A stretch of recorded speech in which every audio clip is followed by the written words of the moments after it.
Today we have a 44 Magnum.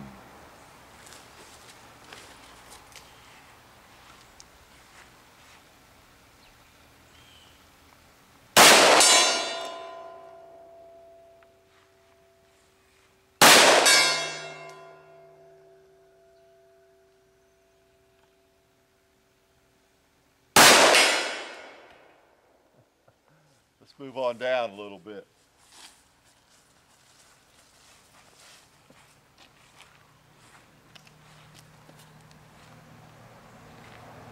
Yellow Buffalo. Let's hit him again.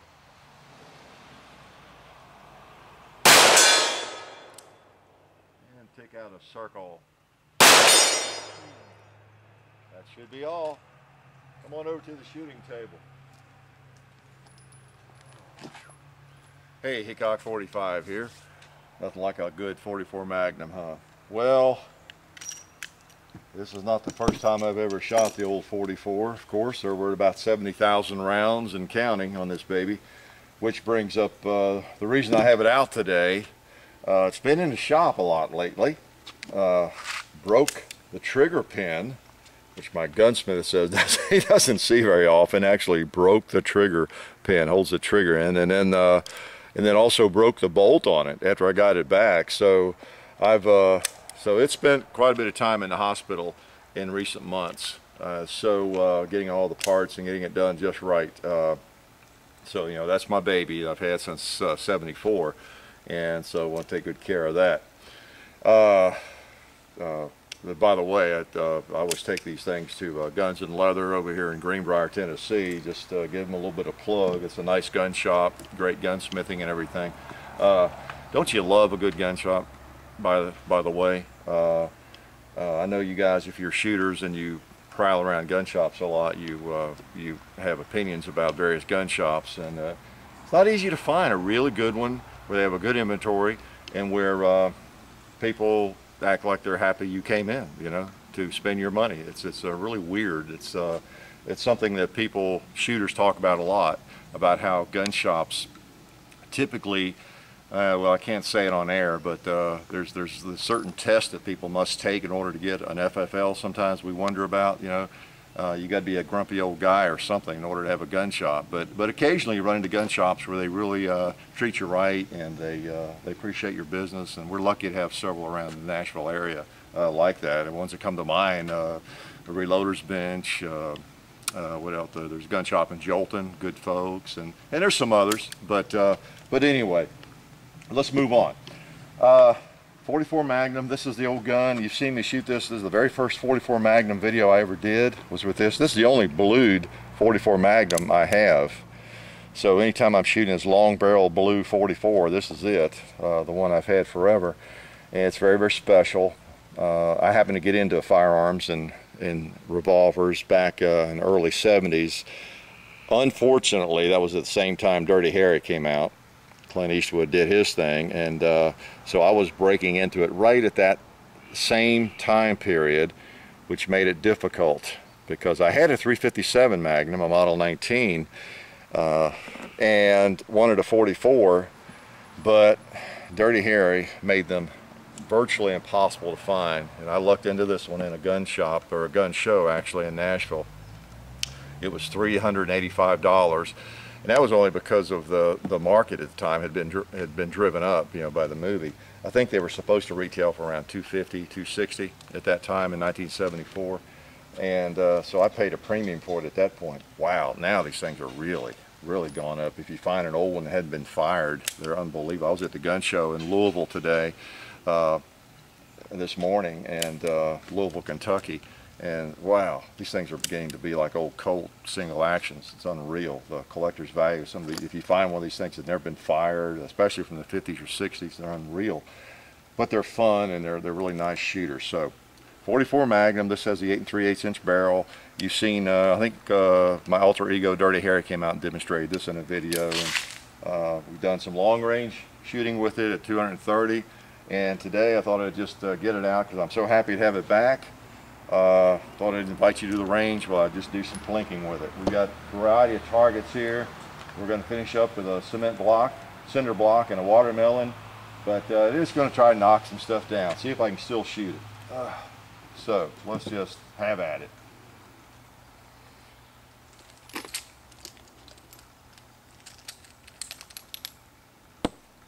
All right. Let's see. Why don't we, let's go pig hunting first. I think I'll hunt pigs. Work my way up the hill over there.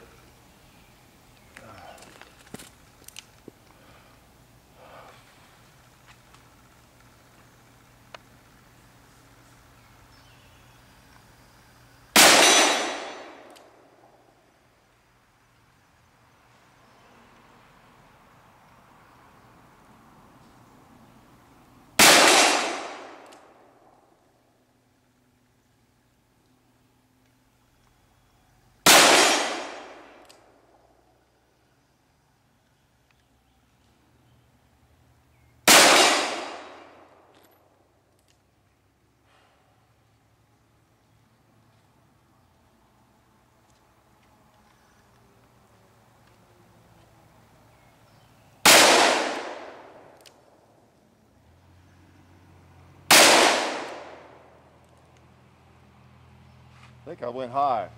I can't really tell. Let's see. We'll stick with our pigs here. Big old 44, 240 grain slugs.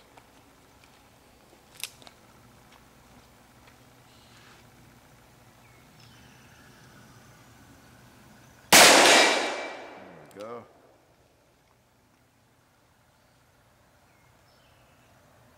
All right.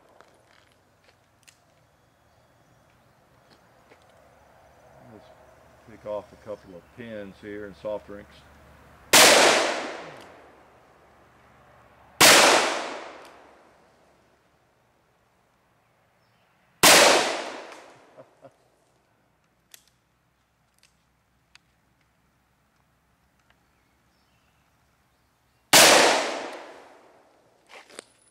Woo!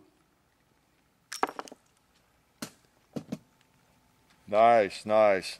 Well, it's a hot day here in Middle Tennessee. Very humid and very hot. Some people would probably claim it's too hot to shoot. But I've never seen a day where it was too hot to shoot or too cold to shoot. So let's put some more big torpedoes in there and shoot some more. Let's go turkey hunting now.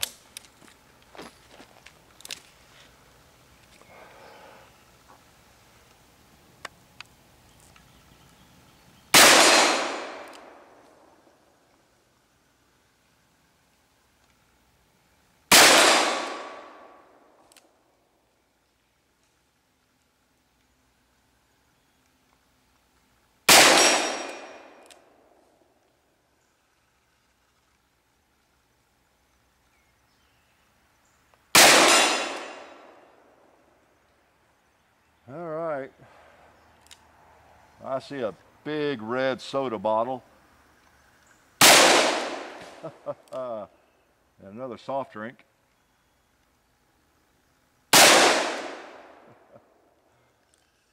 Yeah, we're empty again.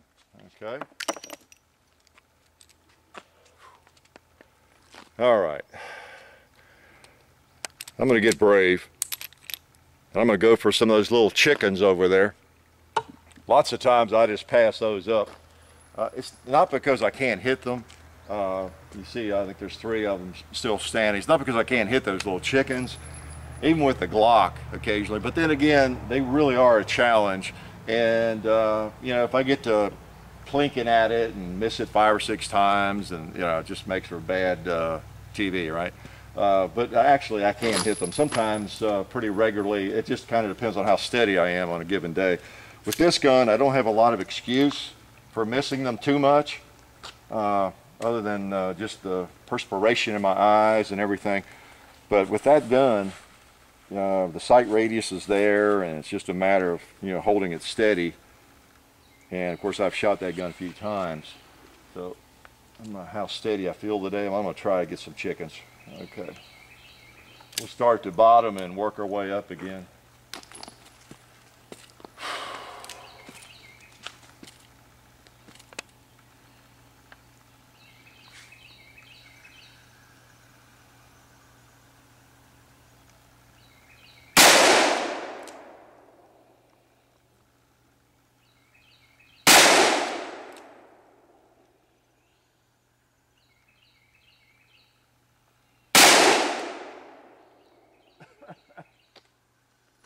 Part of the problem is I can't tell where I'm hitting. Now I've got all that straw down over there.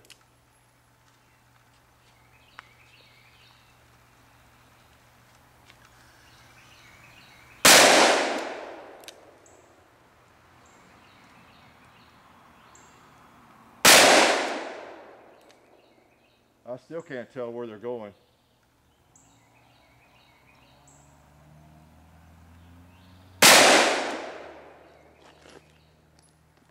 I have no idea, high or low, I just can't tell. I'm kind of wasting lead. Let me go to that top one up there. I think I can tell better where the misses are going. There's a little more dirt up there. So I'm gonna go for the far chicken.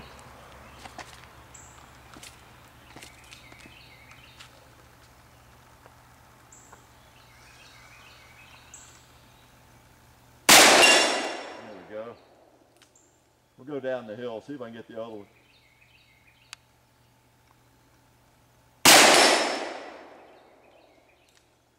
Well, let's take that last one.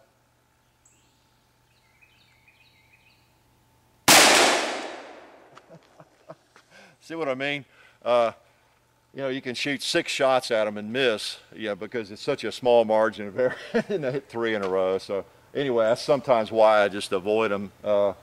They can be really persnickety. All right, let's see. We got a few more bullets here, a few more rounds. Let's think of let's go for the little orange plate or the yellow plate up there, the rifle target. A couple shots and go from there.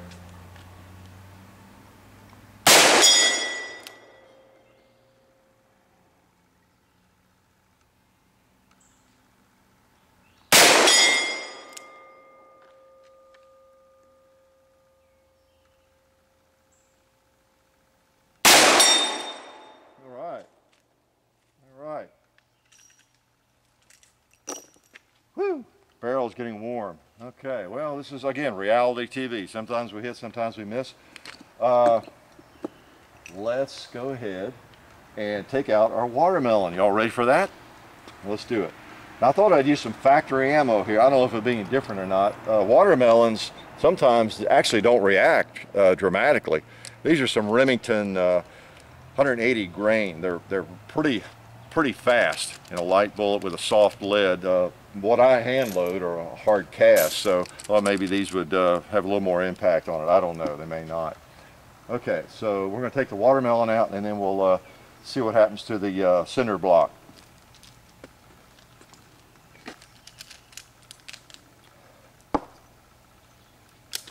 All right, watermelon, here we come. Now, I'm not going to hit the cinder block here. I'm going to back up before we do that. At least I don't plan to.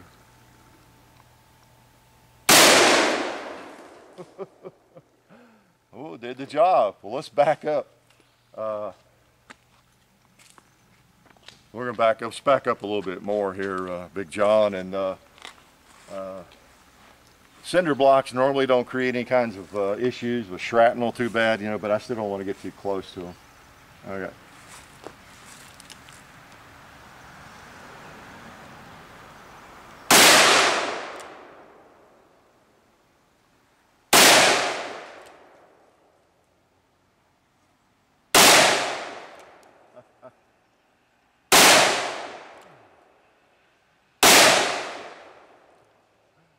Woo. Took him down. Now these 180 grain 44 Magnum rounds are lighter and faster. You notice the first one, I think I actually missed it all. I think I hit the barrel, and that's not uncommon. One reason and I've mentioned this before in videos, ammo I practice with is the same ammo that I carry, or if I were a hunter, be the same weight bullet and everything, because if you start shooting a lighter bullet, a faster bullet, you get a much different point of impact sometimes. And I was kind of allowing for that because I knew these would shoot at lower point of impact, but I didn't on that first shot enough. So 44 Magnum, kind of neat, a very versatile round. As I've mentioned before, there are more powerful guns out now. This used to be the most powerful production gun, but you've got the 500 Magnum and all that now. But if you put some hot rounds in a 44 Magnum, as I have said before, for most people, you have all you want in terms of recoil. Just a lot of fun, very versatile. You can shoot 44 Special in it, which is just a shortened case, not quite so powerful, about the power of a 45 ACP. Lots of fun to shoot. And then 44 Magnum, not all that outrageous to shoot, especially with a long barrel like this. It just doesn't kick that much. Very, very accurate. You've seen me shoot this in an older video out at the Gong way out there, and then of course on this hillside. And again, it's more accurate than I am, as I always maintain about a handgun. They're all more accurate than we are by and large. Standing and shooting, that is. They are more accurate than we are 99% of the time. When I was missing that chicken 6 shots in a row, don't think it was the gun, right? Because when I finally got a better trigger release, it was all in my trigger control. It wasn't even where I was holding, because I was pretty much holding the same place. I was just doing a better job releasing the trigger, and popped 3 in a row. So anyway, it's the shooter, it's not the gun, but it's nice to have an accurate gun to begin with. So 44 Magnum, model 29, Smith & Wesson, a classic. And it's good to have it back home in the stable where it belongs. So glad you all could be here when I broke him out and worked him out again. So take care, life is really good.